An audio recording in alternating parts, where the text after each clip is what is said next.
Hello, everyone, and welcome to the Real Influencers Project. I'm your host, Craig Reynolds, and today I've got one of my oldest BMX friends that I can even remember, Mr. Scott Towne. Scott, how are you today?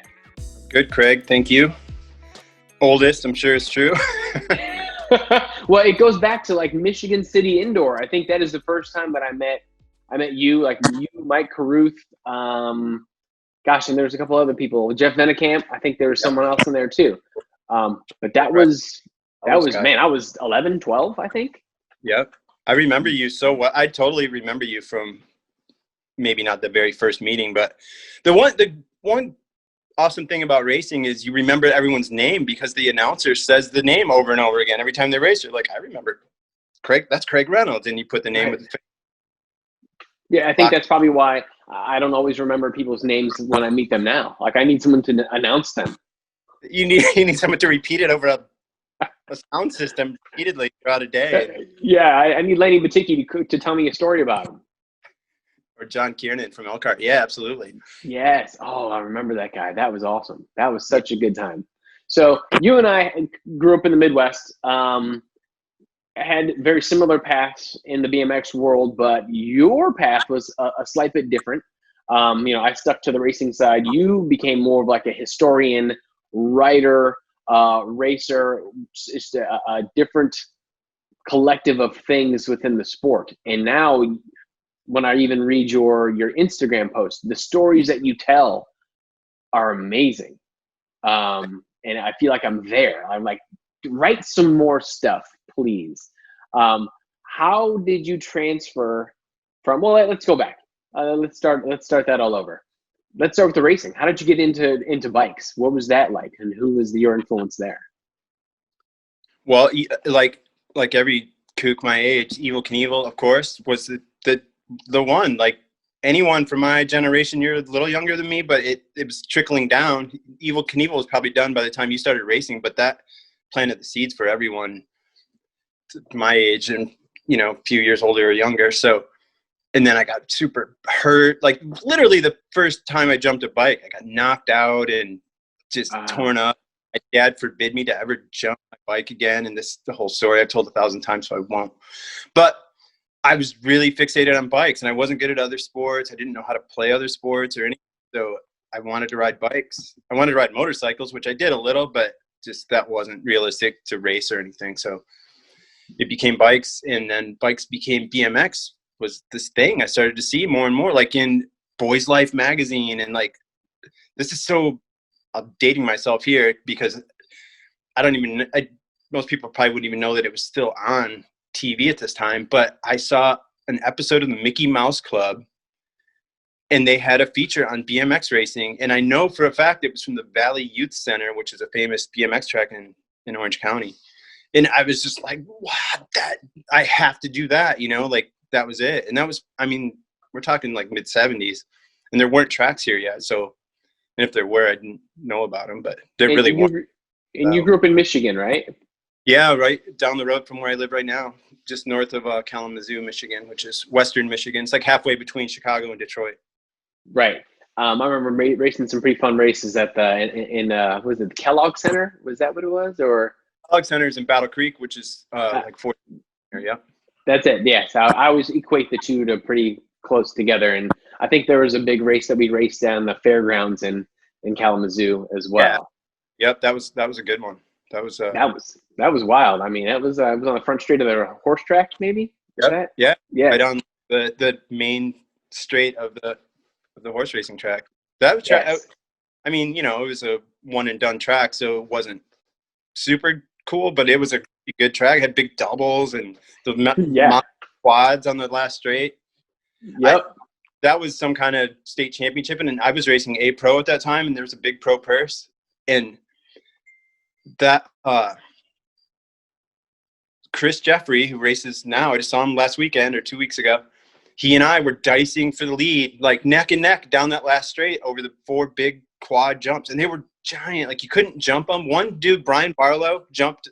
I saw him do it in practice. Like he doubled them, and maybe we all would now. I'd like to think so, but I'm not sure we would because they were just kind of probably too close together. But anyway, it was like an after-school special, man. We were neck and neck, and we both went off opposing sides of the track at the same time. Like off the last jump, we both like careened out of control and then scrambled back onto the track, and I won by scant inches and won the purse. And it was like a lot of money. It was a $800 or $600, maybe $600. It's pretty awesome. It's like a national, like that's almost like a BMX national win, you know? Yeah.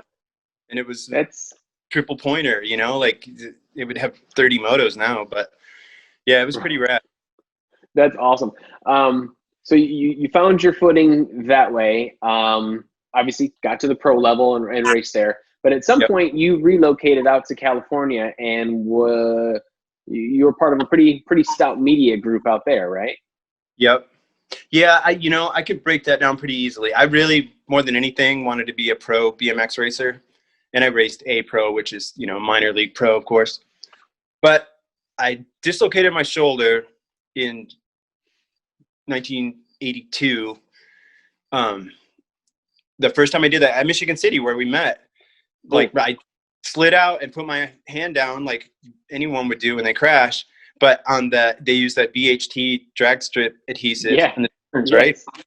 And it was kind of early in the season, so we had raced outdoors the day before. So dirty tires, and tires slid out. Put my hand down, and my arm literally stuck to the floor, and it just ripped my arm out. And I was 17, so I was in racing all the time. I was in good shape. So like a shoulder dislocation when you're like that is super gnarly. Like it was so insanely painful, and of course I didn't know what was wrong really, but I had to go to the hospital, and then of course once you do that you do it more, and then I had to have surgery, and through all that, like surgery, knock wood, that was a long time ago, and I've had tons of shoulder problems in general, but that shoulder has been good for that problem since then, which is great. Although I can't throw a ball, which kind of sucks, but bummer. Throw it left-handed, or either go get the other one tightened up as well. I mean, both feel really good.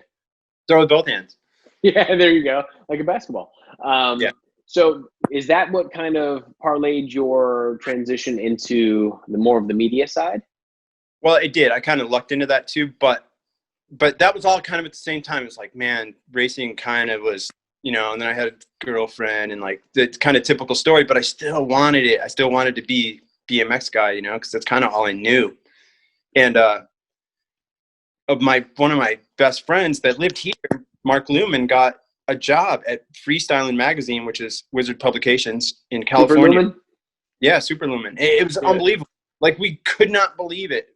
But he got this job, and of course I was inspired by that. But then Mike Carruth, who you mentioned earlier, is also a good friend and a connection, got a job at BMX Plus. Like my inner circle of people are getting jobs at the magazines.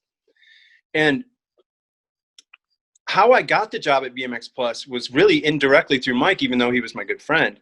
They had a trivia contest for like a historical trivia contest. And this is 1986, so that it wasn't really going back that far, but it was a young sport, but it went back really early, and it was really obscure and difficult.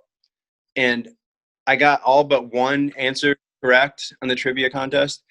And John Carr told me that no one else, even like the next closest person, had like 4 wrong or something, because the questions were really obscure, and some were even debatable whether they were, like there was really, But John was really impressed by that.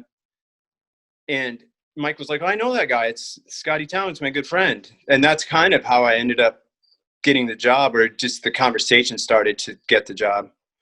And you're connected to all this. So I don't know why I did this, but I went with a family friend that I went to a few races with. Like they had a whole family, the Lacey's, that raced. And they had young kids that raced, and their oldest son was my age, or a year younger than me, I guess. But I went with them to Memphis to the NBL race where you were there. Yep. And then I flew from Memphis to California to interview and just kind of feel it out, which was a big deal because I had never been to California, I'd flown and everything, but mostly just driving to Oklahoma for the Grands, or Illinois, or going to State College. Yes. In our region, so that was kind of it. And then I went to California and Mike Caruth picked me up at the airport eventually, and it was kind of on from there. Just crazy. So I became the associate editor of BMX Plus magazine at that time, which very cool. Yeah, there was 3 magazines, and it wasn't the one I really wanted to work for, but it was a magazine, so I was going to take it. Well, of all the magazines, obviously Wizard Publications was pretty gnarly, but Plus Yep. was, they were definitely second. Yep, a distant second.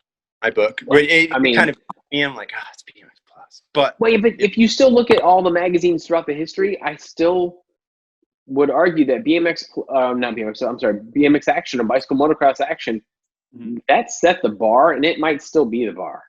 It's how good that thing is and was. Yeah, and if you want to talk, I know this is about influences. That was it. That was the influence of my entire deal to this day. It still is. It made me want to be involved in BMX. It made me want to write about BMX. Like I wasn't a writer. Maybe there's some inherent writing ability in me. My grandfather, who I never met, he was really old when my dad was born, so he died long before I was born, but he was a writer. He wrote books. I have books of his right here that are so boring. Oh my God. I tried to read one once. I was like, holy shit. But I digress. He was a writer, and my dad was kind of a writer. He wrote in the same style, which is good. It keeps you think you read like my post and you're like, holy cow, this is so long, but that's keeping myself in check with that family lineage in mind, Well, your posts are so good though, like what you write about and how detailed it is, and you give such a good backstory, and you close it out in such a short time. I'm like, you've got so much historical knowledge, and I think the history of our sport owes you a lot because you kind of keep it alive, similar to Dale Holmes.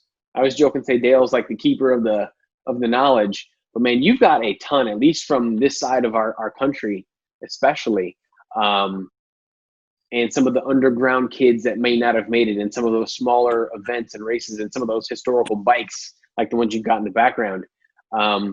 You've got a ton. And I told Gork, I'm like, dude, you need to write a book. And Scott, you should write a book as well about your experiences and maybe just about BMX itself. Yeah. You're a killer writer, man. Put that on your Post-it notes on your computer. On the book. That one actually made it to like 8.5 by 11 on the wall for a while, but I took it down at some point. Yeah, thanks. I just know myself too well. Like I can only write. I don't think I have a book in me unless it was like a compilation of short stories or whatever. But and what's wrong with that? Nothing. Yeah. There's nothing. I'm challenging you right now. You can do this because I want to see it. Who's calling me? Oh, you got okay. So when you got out to California, what was that like? When moving from Kalamazoo to Southern California? That's a pretty big shift. Not even Kalamazoo. I grew up in Plainwell, Michigan, which maybe you raced at that track. That was kind of the parent track of the Kalamazoo track we were talking about earlier. Okay. But anyway, it's in the boondocks. It's like a town of 5,000 people, like going to Kalamazoo, going into town, So to move from there to the San Fernando Valley was pretty big culture shock for me in every way, living in it. First of all, I lived with my dad my whole life. Like I hadn't lived on my own. I was only 21, just barely turned 21, and going to community college, and then to, just drop all that and move to living in an apartment with Mike Caruth, who's younger than me, mind you. It was pretty crazy. That was a pretty big deal, and it was pretty overwhelming, So what was one of the most eye-opening things that you experienced that really changed the perspective for you? Paying rent. That'll always do it. Yeah. Just sheer number of people there, like I'd never experienced traffic like that, which, it's a cliche thing to say about Southern California, but it's true, especially for me at that point. I didn't have a car when I first moved there either. I just rode with Mike everywhere, which is fine because we went to this, we worked together and would go to the same bike races together and everything, but like I didn't have much freedom, you know, and you could skateboard or ride your bike to the local store down the street, but you weren't going very far in California, Right. you know, transportation. But yeah, I mean, it's pretty overwhelming in general, but the magazine thing, I kind of fit right in. I like that. I was all about it. I felt like I knew what I was doing more or less. In school, like, it's embarrassing to say, but like in writing classes, if I wrote about BMX, like I always could just bust it out and would get graded well. And if I veered from that topic, it's the same now. It's the same. Like, I can only write a thing.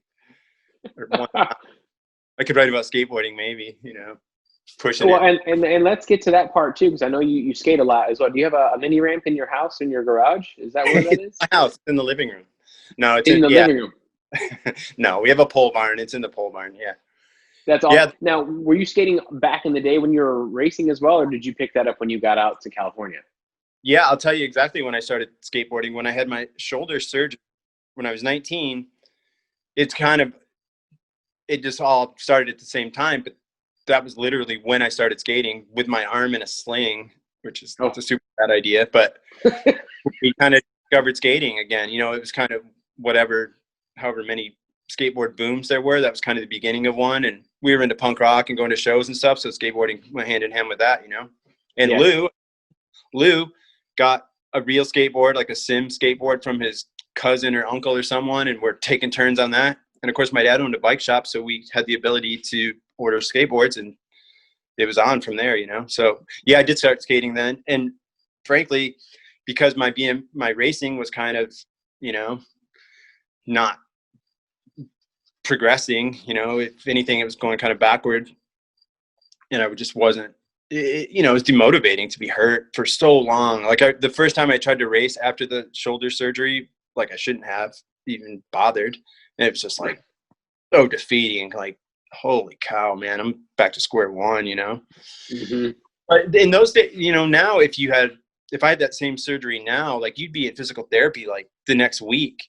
Back then, like, don't move this for 2 months. Then my upper, you know, my bicep was like the size of a pencil 2 weeks Yep. after your muscles Mm-hmm. atrophy, just kind of over. So it took a really long time. And eventually by the time I moved to California, I was like, I would race there and like, you know, be banging elbows with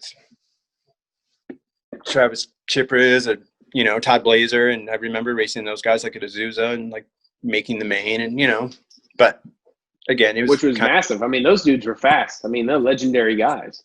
yeah, but of course those were at like the double pointer at Azusa. It was never at a national or anything. So It still, you're still racing with them though. So that's I'm gonna count it. yeah, I'll take it.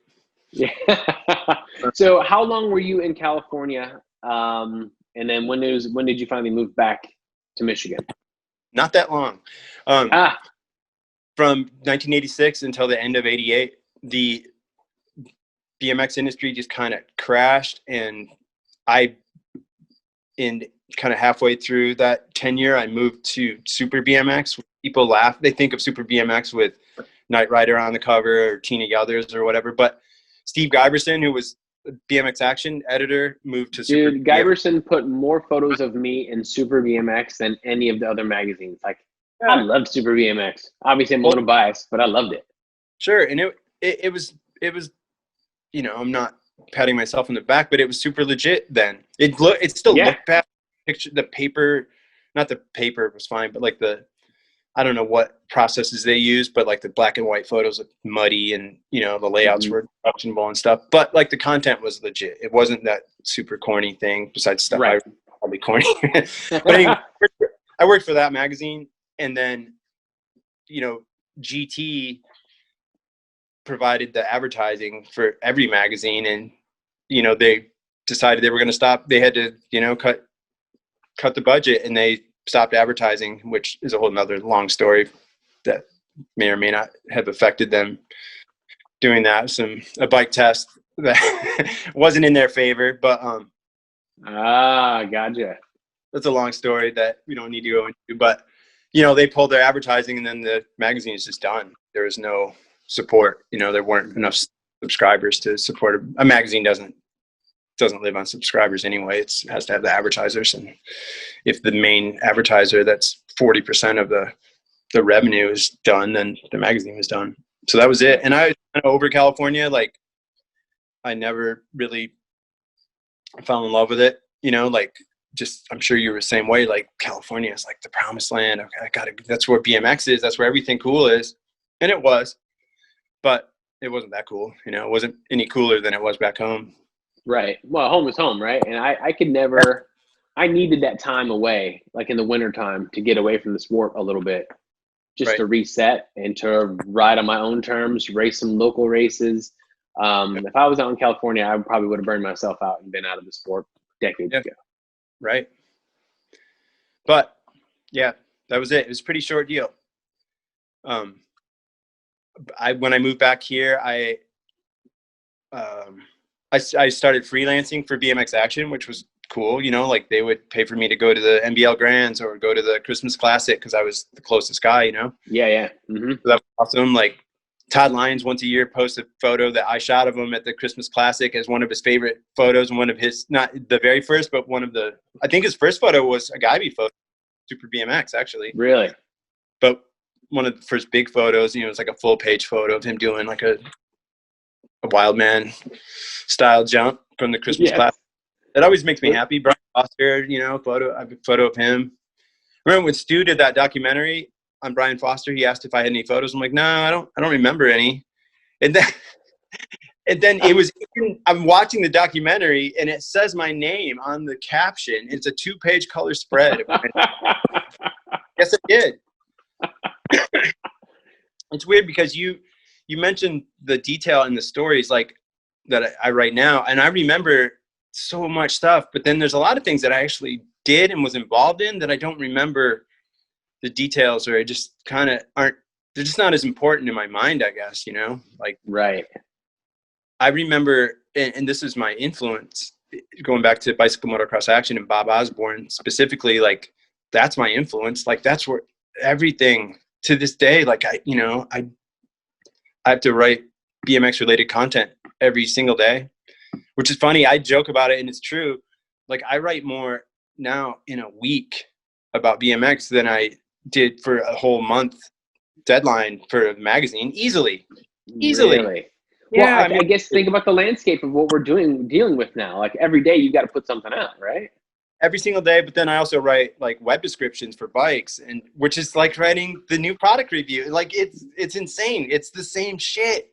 Right. It's all years later. And it somehow is applicable, like it somehow transitioned this far. Like I'm not writing for a print magazine, which is what it was then and you're from the Midwest too. In the winter, you just mentioned, like that is literally all you had all winter. That's it. Was and a bi-monthly magazine, which means it comes out every other month. Like, all right, I guess I'm looking at this again. But yep. I wanted to look at it again because it was so good. And that's one thing, another Bob Osborne thing that I think about now, because I'm an older person and I'm writing to kids for the most part, that's who the target demographic is for all of BMX still, despite how many adults are involved. Bob Osborne wasn't a bike rider. He didn't race BMX. It didn't exist for him. His kid did, RL did, but he was able to write to kids in a way that was relatable and not condescending, and it made sense, and it didn't seem like some old. When I read some of his stuff now, I'm like, wow, how did that even make sense to me? Like he makes reference to such obscure things, but it worked. He made it sound cool. It made the whole sport cool to go along with these incredible images. I used to study those photos, and I'm pretty sure that's where I got my love of photography from. Was looking at his images and Wendy's images and just studying them and looking at the dirt ripping off of a tire back in the corner and checking someone's finger on their brake lever and their body position, which also helped me as a rider too, because I could study that. And like you said, that's all we had. But man, I remember it. Like I remember all of it. But it was formative, right? It is for you, because I remember your style to a T. I remember exactly what young Craig Reynolds looked like going over a jump, and you look like Daryl Young, like you had style. And you know, of course he was an influence on you. Of course he was. Absolutely. You know, but he was on me too. Like I wanted to ride like Daryl Young. I still Right. think of Young. I ride BMX every day still, and Daryl Young comes into my mind all the time. I'm not sure that's healthy, but he had at least it's a sort of a peer. Although I don't really know him that well. I've talked to him a few times, and he's the coolest dude. But like, like 35 years later, should you still be thinking about the dude that influenced you in 1981? I don't know, but it's But if it works, it works, right? I mean, I don't think there's anything wrong with it. Yeah, it does. So, yeah. So where are you today? Like, I know you said you're curating different Instagram sites and writing for companies or a company. You actually, before that, you were at a very massive company in dance competition, right? Yep. What were you doing there? How did you end up there? Kind of the same stuff, which is insane. I did, but I originally was hired at Dan's to be the marketing and media coordinator. So I dealt with all the advertising stuff. But Makes sense. Back then was updating the blog every day, writing the blog. It's the same exact shit that we've been talking about, which is crazy that was the gig. There's a lot more to it than that, but that was a big part of it. And there's a lot more to it than that now, but it's a big part of it. And it's kind of what sets me apart from like other people could do, you know, sales for DK, and other people could do anything. I'm not trying to kid myself that I'm but you know, having the ability to wear different hats has always been an asset, because I was a sales rep for a long time, and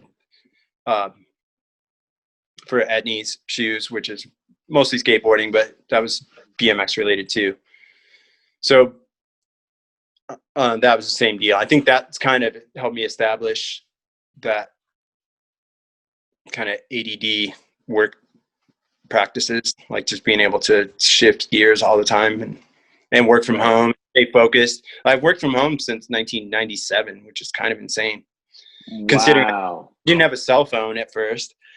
Like, didn't have a cell phone for a couple of years because they weren't available here yet, which seems insane, right? Can you imagine being a travel sales rep, which of course it went on for decades before cell phones, but without a cell phone, like I would have to, really happened. I would have to stop in Cleveland, Ohio and find a payphone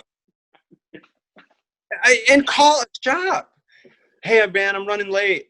I'm having trouble finding your shop. What are the cross streets again? I'll look at my atlas. And that wasn't, I mean, I'm old, but it wasn't that long ago.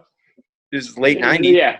If I see still a freestanding payphone somewhere, I take a picture of it. I'm like, those are almost like they're dinosaurs. Yeah, absolutely. And it really is. And thank God, like, what a nightmare. You know, it's so much easier now and so much better. Absolutely.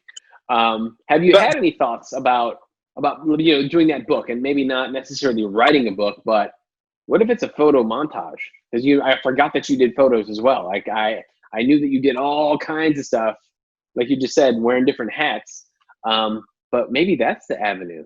Because I mean, you've got so much stuff, man. Like, so much stuff. I don't know. I don't know how interesting it is to, like, the inspiration just comes day by day for that kind of stuff. I don't know. I'm not scatterbrained. Like, I'm able to focus on things, but it's just hard for me. I just know myself well enough at this point that I don't know. Like, I contributed to a book.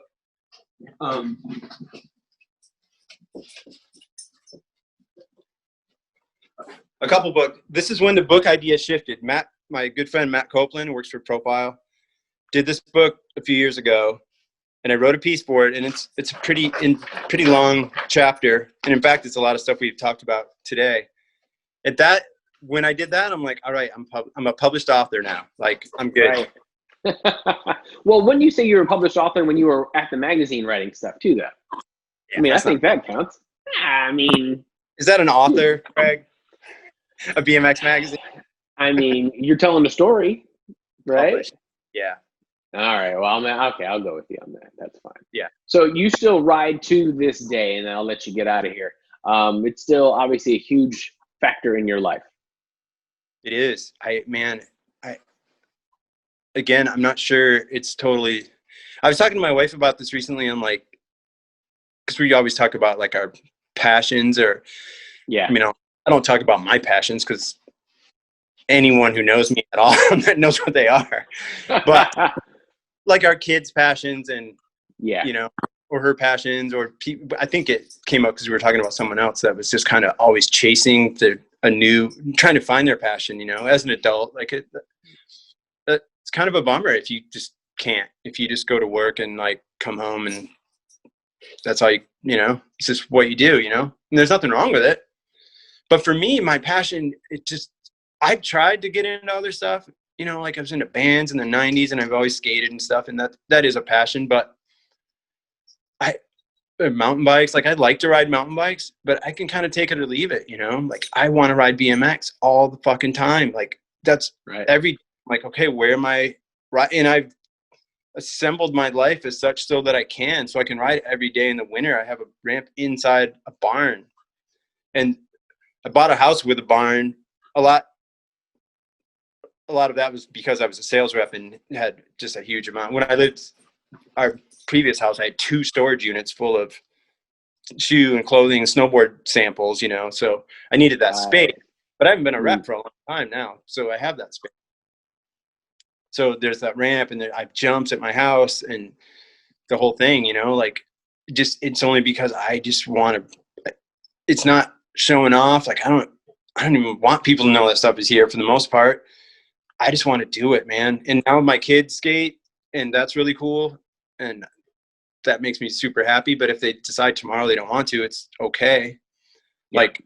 Like I get in trouble from my wife. Like the other day, it was the day before their school started. And I told my son, Noah, who wants to skate every day, wants to go to the skate park. I'm like, yeah, we probably can't go today because he had other stuff going on. There was going to be a small window. I'm like, you start school tomorrow. And I told him that earlier in the day. And then that night he was like, let's go to the skate park. I'm like, yeah, okay, we can. And my wife's like, I can't. And like, if you can't thing. And I'm like, I was 12 years old and someone wanted to play with me, like he wants to go to the skate park. Of course I want to go to the skate park always.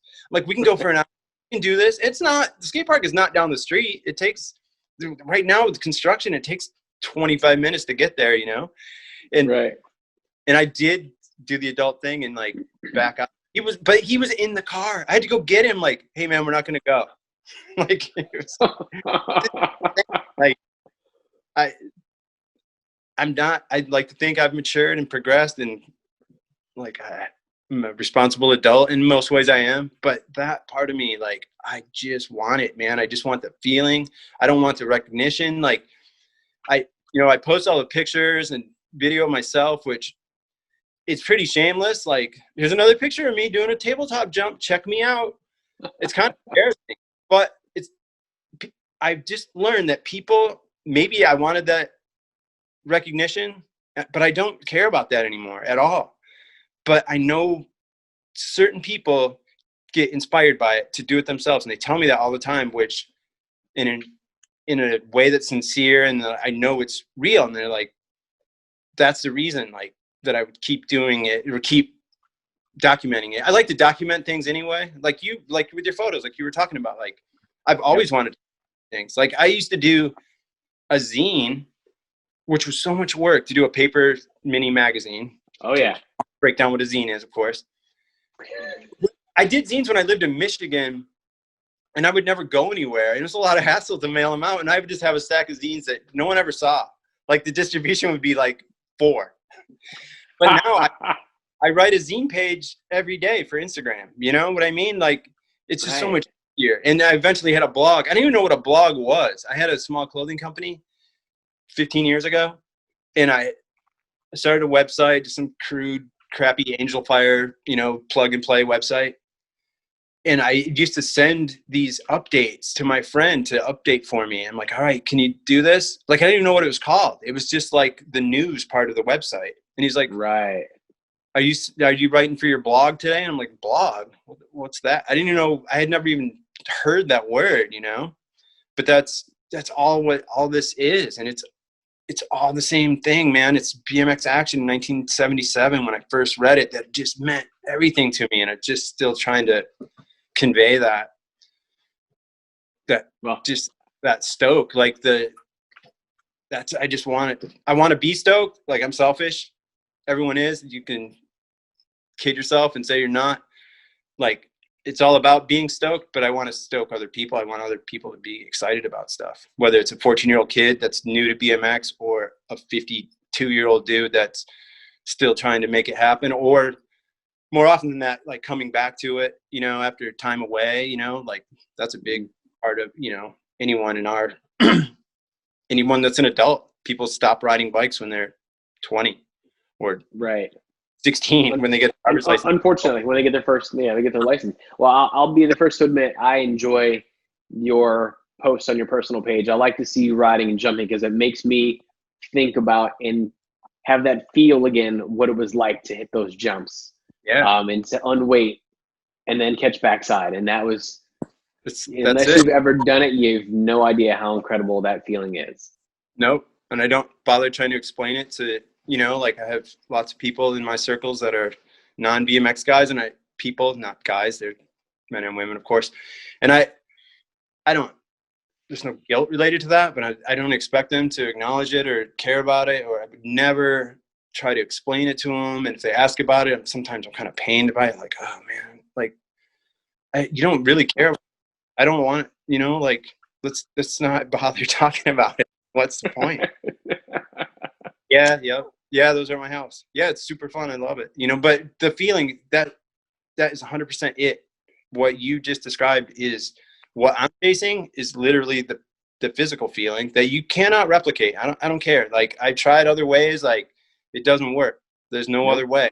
That's the part that's, you know, like I hope I live to be really old, and I don't know what it's going to be then. Hopefully I'll find something that keeps it in check, you know, but that feeling from really doing it is and that's for me and me alone, because you can't, you know, no one else can experience it unless you are experiencing it, like you said. Mm-hmm.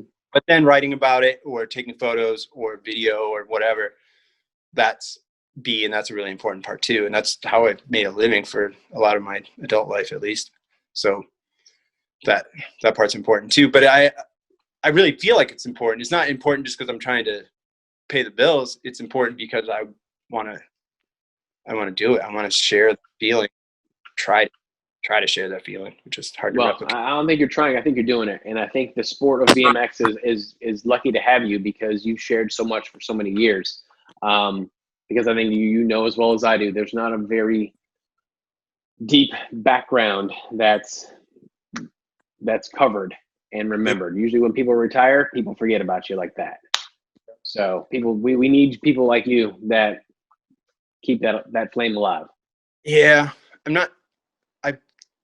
BMX doesn't do a very good job of that, and I'm not helping. So, you know, like my own personal Instagram is only the 200 people that see it. Like skateboard, I hate to compare BMX to skateboarding, but skateboarding does such a better job of documenting its own history. And I don't expect, like, it really bothers me when the know your roots thing, when like old dudes are like, kids don't know, you know, like I hate that. Like, kids don't give a shit. I don't expect them to, you know, like a 15-year-old kid does not care about something that happened in 1978. When I write about that stuff, it's for dudes that from 1980, maybe, you know, like that are at least that generation, you know, like I'm not kidding. Anyone else cares. They shouldn't. Like, I didn't care. I didn't care what happened in 1963. I think we begin to care about what happened in the past as we get older, because then we're like, oh, I remember that happening, but what happened before that? And who set the tone then? I think when I was 15, dude, I just wanted to race and go fast and get in magazines. Right. That's it. So I can relate and understand that completely. But I think as people get older, like, where did this sport start? Like, I bet there's a bunch of kids that don't know who Stu Thompson is. No, I know. And that's crazy. Like, everybody should know that guy. Well, they did a great job with Joe Kidd on a Stingray, which came out in 2004 or 5, you know, like, well, that was that, you know, like, And that was a huge undertaking. You can't expect one of those to come out every 2 years. Oh. But I don't know. I would better documentation, and that's some of my post-it notes are about that. But I'm not necessarily the guy either. I'm sitting in my basement in Michigan, so it's hard. maybe hard you to are say. the guy. Well, maybe you are. Maybe you are. We'll have to wait and see, I guess. All right. I know you're trying to end this. The one thing I thought about beforehand in terms of influences, I used to kind of beat myself up, and some of that's probably being self-conscious about like every influence I have, like whether it's visual, like taking a photo or drawing or doing art or music or jumping styles or everything about the way you dress. I used to feel kind of guilty about it because I would just appropriate other people's style. Like we talked about Daryl Young or, Solon. You're biting their style, you're taking their style, and like you're trying to draw. Like for me, I'm trying to draw like Neil Blender or Mark Gonzalez, skateboarders. Mm-hmm. We're trying to skate like those guys. We're trying to dress like Greg Grubbs, who was like one of my big influences as a racer in the 80s. And is a good friend now, which is great. And, when you're younger, sometimes it's so blatant and obvious, and everyone's guilty of it. Not everyone, but, you see like, oh, that's the guy like that dresses like Mike Aitken or Ian Schwartz. I was trying to keep this concise. I'm going to veer off course quickly here. That's okay. But I love like it. the one we do is the clones. Like that's just common. Girls dressing like Britney Spears 20 years ago or whatever. Like, but as time goes on, you just figure it out and you take your influences from all those things and all those styles that you're trying to replicate or mimic become your style. Mm-hmm. It's the way you do it. Like I tried to write like Bob Osborne. I don't try to anymore, but I can't help but that's such a big influence that of course it's part of how I write now or try to shoot a photo. Like you're trying to make the photo look exactly like a Spike Jonze photo or a Brad McDonald photo. And I'm not as good of a photographer as them, but maybe there's some element of it that worked a little better, for just that one. But anyway, we're all like an accumulation of all of our influences, and that there's no shame in that, like you can take from everything and then it becomes yours. So I agree. And then I think you're also influencing others that way as well. And whether you recognize it or not, someone's at home going, I want jumps in my backyard because Scott's got them in his. Yeah. You just want to get jumps. You don't care that you see this, you lead by example, or you are able to visualize it. You see someone else do it. Like I built jumps in my yard that I'm afraid to hit. And then Solon comes over and I'm on the first 5 minutes he's there. And I'm like, all right, well now I know what it looks like. I know how to do it now. Right. So, well, and you and I both know Solon's a freak of nature. I love that guy. He's incredible. Best dude. Incredible. So, well, Scott, thank you for your time today. It has been an absolute pleasure. It's been far too long since I've seen you with my eyeballs. So it has been a great trip down memory lane for me, especially. And thank you for everything. Far too long. Speaking of far too long, going far too long, rambling. Sorry, I knew I would do it, but I always do. Mm-hmm. But it's great to talk to you, Craig, for sure. And this was absolutely perfect and absolutely as real as I like these influencer shows to be. So thank you for that. Awesome, dude. So if you guys like what you're seeing, please make sure you subscribe to this, and if you like it on Apple Podcasts, subscribe there as well. Enjoy the rest of your day, Scott. I'll talk with you soon. All right, thanks, Craig. Bye. See you. See you.